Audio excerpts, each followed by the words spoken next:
Hi, welcome back to our YouTube channel. There's been a bit of a gap between videos and it's been slow going, so this is a quick catch up. The up and down weather that comes with the change of season wreaks havoc on both of our healths. So this crazy weather we've been having recently has seen us out of action as often as we've been in the garden and in the studio. I've also been sporting this lovely piece of jewellery 24 hours a day for the last couple of months, so it's helped to slow things down as well, although now I am allowed to take it off for a while as my arm and my hand is improving. So this week I've been back in the studio. But before all that, we painted up some posts that will mark the entry to the labyrinth. Progress in the labyrinth over the last couple of months has been slow, but there's always something going on. So in this video, I'll just touch on the projects that are in work or that we've recommenced. Our friend and builder, Alan, came round and installed them for us. There are also 2 gates, but they've been a little delayed. We'll come back to this project when the gates are completed in a future video and the whole piece has been installed. I usually like to wait till the project is finished and then put a video together of the whole project from start to end. But unfortunately, a lot of the projects have been stop-start. So in this video, I'll just try and give you an overview of the sort of things that are going on in the background. I'll put full videos together once each project reaches completion. Do you remember Click Clack? I also wanted to make some use of the failed Click Clack mould. I mean, the mould worked okay. It was just the joints that didn't work as I wanted. Anyway, so I poured a big base for this guy and popped him in and started his transformation from Click Clack to Daphne. But I'm forever impatient. Of course, I pulled it out of the mould too early and cracked the piece, so it hasn't been completed. But it's incredibly heavy. It's sitting on the sidelines at the end of each day when I finish off other projects. If I have any leftover concrete, then I'm slowly going back to this one and working on it. So once it's finally completed, I'll do a full quick video on that whole process.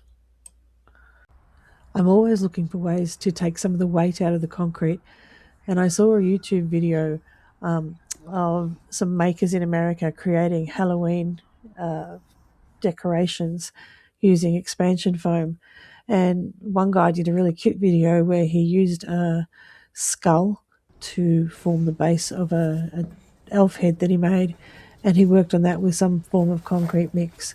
So I've been playing around with styrene. I'm really enjoying working with the expanded foam. It gave me a very quick way to build a fairly strong armature and take some of the weight out of the concrete by just reducing the volume of concrete required to build.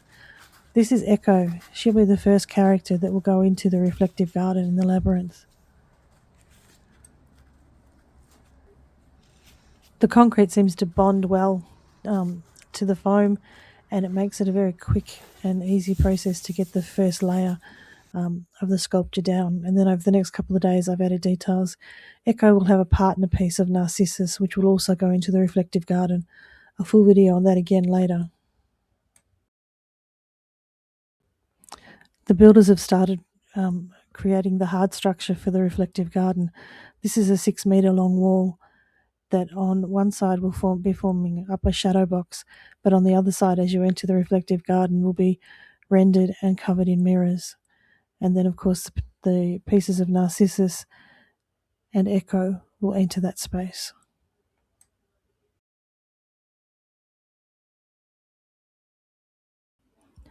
I've also been collecting up old doors for a number of different projects that will go into the garden space. At the moment, the first project builder Alan is working on, but this one will be a surprise for me because it's all happening off-site. Again, we'll update that when it all happens. Back in the studio, I've been doing more experiments with the expansion foam. These little faces I made a year or so ago with end-of-the-day concrete loosely based around creating hand-built circus characters. They were just created over a mound of sand, so they have hollow backs. So I played with the expansion foam to fill in part of that space, and have worked with more foam just on a narrow cardboard form. It was fun being able to give this little face a full body and create a full personality for her. Let's face it, there ought to be clowns, and the first one is already here.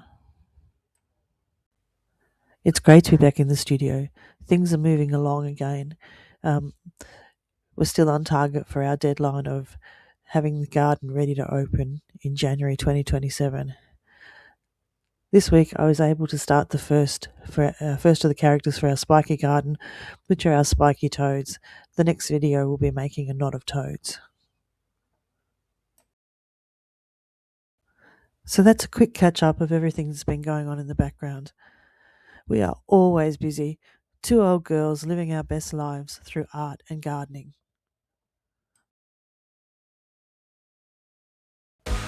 Thanks for sticking with us through our creative garden adventures. If you enjoyed this video, we'd really appreciate it if you could give us a like and subscribe. Thanks for watching. Tell all your friends, and we'll see you all in the next one. Bye for now.